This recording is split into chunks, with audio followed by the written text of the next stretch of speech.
Good afternoon, everyone. I hope that you are doing well today. So, today we're going to have another presentation. Today's presentation is actually on grief. Um, this can be a sensitive subject for a handful of people, but we really should talk about coping with grief and loss and what to do with that. So, loss is when someone that we know dies, a relationship ends, we lose a pet, we have to give up a long held goal in our life, or any other number of situations. There are quite a few reasons that we might be grieving something, but essentially, it is the loss of something that we once had. So I want to take a minute for you to think, what does loss mean for you? Or how do you feel when you lose something? So just take a minute to think about that and how it's impacted or how it's affected your life in some way.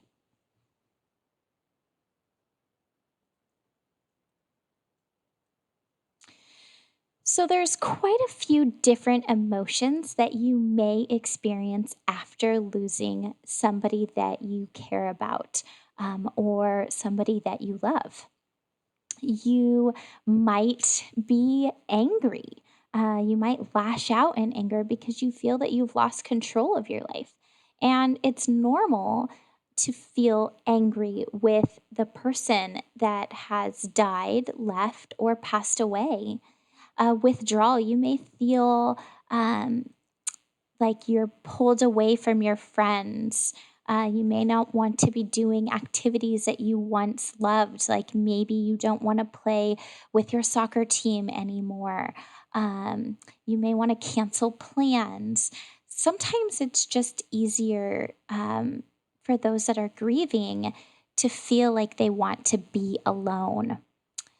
They might not be able to relate to other people. So relating can be difficult because you may not feel connected anymore or that your friends understand what you're going through.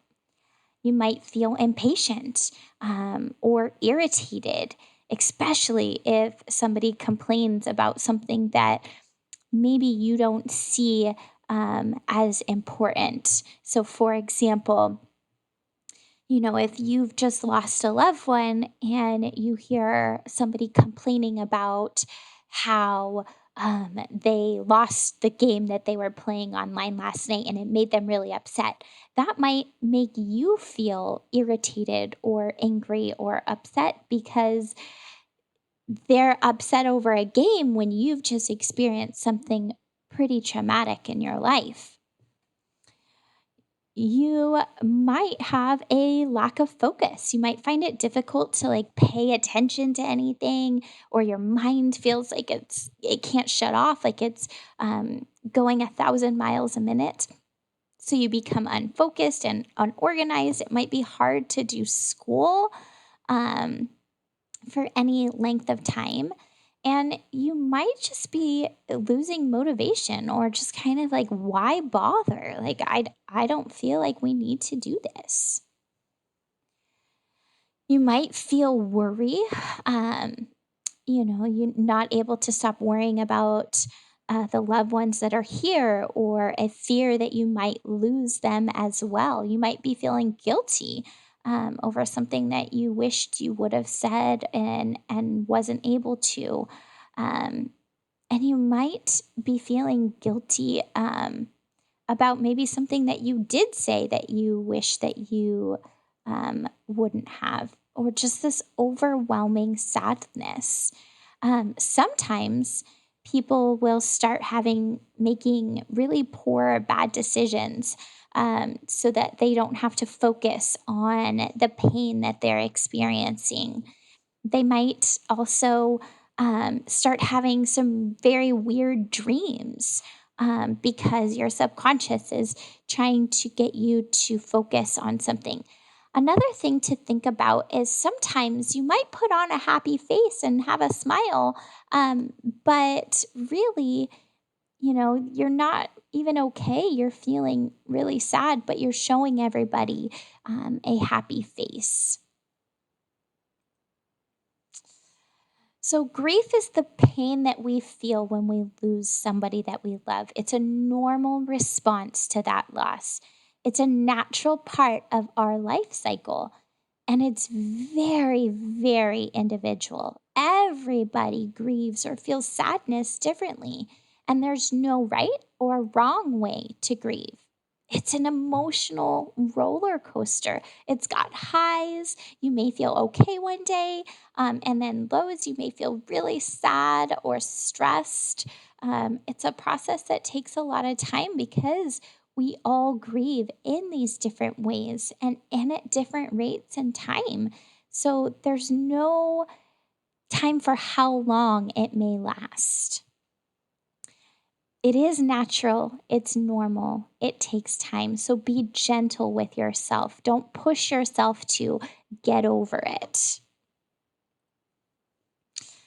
Grief is not a disorder, it's not a disease, it's not a sign of weakness. It's an emotional, physical part of life. And that's what happens when you love somebody and you lose them. The only cure, the only way for grieving to come to an end is to actually grieve, is to go through that process. So, understanding grief helps you to develop a path through life's little losses as well as those really big ones. So, understanding these anger, understanding these different stages that you might be going through will help you in a little loss, maybe like the loss of your homework one night that you really put a lot of effort in, or maybe your brother or sister, um, you know, s- ended up spilling something all over a project you worked really hard on, to a little bit bigger of a loss, like a pet, or if a friend is not your friend anymore, to a really big loss, like a death. So there are these different stages of grief, and they all kind of came from this woman right here. She was one of the first people, Elizabeth Kubler Ross, who is famous for her book on death and dying. And she explains all of those different stages of grief, how you might be in denial, and then angry, and then bargaining, like, um, okay, I promise I'll be a better person if, and then depression. Oops, sorry. I don't care anymore. Who cares? It doesn't matter. Um, then you might pop back into anger again.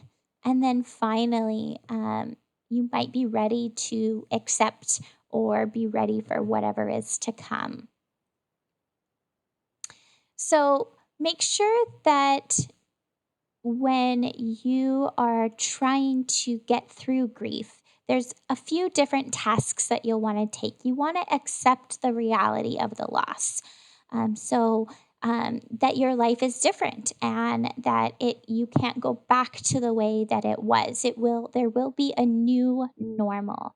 You want to experience that, the pain of grief. And I know that sounds hard and challenging, but if you shut yourself off, you'll have never experienced that grief and you won't be able to get through it. You have to adjust to your new normal without the person that was in your life before. And you need to be able to create this new path. Unfortunately, many kids haven't dealt with death before and they may not know what to do. Or how to get help. Some might be worried about saying the wrong thing. Um, or, if you have a friend who's grieving, that you won't be able to comfort them. But the biggest part of helping somebody who's grieving is simply letting them be that shoulder of support. So if you know somebody who's having a really hard time, sometimes they don't want you to fix it. Sometimes they just want to cry and have you listen. Sometimes they just want you to listen as they are shouting or angry at what is going on. Just knowing that you're there, knowing that you care is the most important thing that you can do for your grieving friend. And also know that sometimes silence is okay. Sometimes your friend just needs to sit there in silence. Obviously, when we're not social distancing, then, hugs might be something as well. Now, for parents, um, sometimes it can be hard to give bad news. So, some tips that I have for parents is make sure that you're talking to your student at eye level. Speak directly with that person or child, and avoid using confusing language with double meanings, like passed on. Because, for example, where did they pass to? Did they pass on? Did you pass them on the road? Did they pass on? So you want to avoid using confusing language, avoid using cliches. Just keep it short, simple. Repeat it if necessary. Make sure that they understand what's happening, and then be truthful and honest and share your feelings about it. Sometimes kids can feel really lonely in their feelings if they are constantly seeing that strong figure in their life not experience the same feelings that they are. um, they can feel disconnected. So keep them informed, talk openly with them about it. Now, here are some things that you can do that you can try to help. Bibliotherapy. So that does not mean necessarily. Some a student asked if that meant reading the Bible. So bibliotherapy just means like reading books, reading self-help books or other stories. So right now there's tons of options online about that, and so if you are looking for some book recommendations, please absolutely contact me. But there's quite a few on YouTube. When the library opens back up, there's a handful as well. Um, some other ways to help is actually exercise. So, food is the most widely abused way to handle grief, people overeating or not eating at all. But exercise is actually the most underused. So, getting out, getting fresh air, getting moving. So, cooking, getting outside, being outdoors, drawing, music, finding or sharing, little treasures or things that you may have had with that person, making a memory box or something like that. Creating a poem or a journal. So, this was a poem from a high school student who was a sophomore, 10th grade, and written back in 2000. And it says this student had actually just lost her father. And it says, every Saturday, I would happily put on my referee uniform. My dad and I would referee all day, game after game, Saturday after Saturday. It was hard work, but at least we did it together. When the games were done, my mother would wash our uniforms. Then I would put it in my bag and wait for the next Saturday to come. Saturday never came, though, and my uniform stayed inside the bag. The uniform that once made me happy now makes me cry. I now hate what I used to love. My uniform, my role model, and my father are all gone, never to return again. So, that sounds like a very sad poem, but for that person who was writing it, it provided some relief or a way to express themselves and those feelings and get them on paper. So, the last thing to remember is that you are not alone. Um, that many people are experiencing grief. And while your situation is always unique and nobody is experiencing the exact same thing, that you are not alone in this and nobody is expecting you to grieve alone. So, although the world is full of suffering, it is also full, oops, of overcoming it. And that was from Helen Keller, a quote from Helen Keller. So I know that today's session was definitely um, heavier on the heart than some of our other topics, but it's an important one to discuss and think about. So, um, if you have any questions or if you need help, please do not hesitate to reach out to me. My contact information is on our website, the John Muir website, or you can always email me at ashleyONeal@antiochschools.net. I hope that you are able to have the best day that you can, and I will talk to you soon.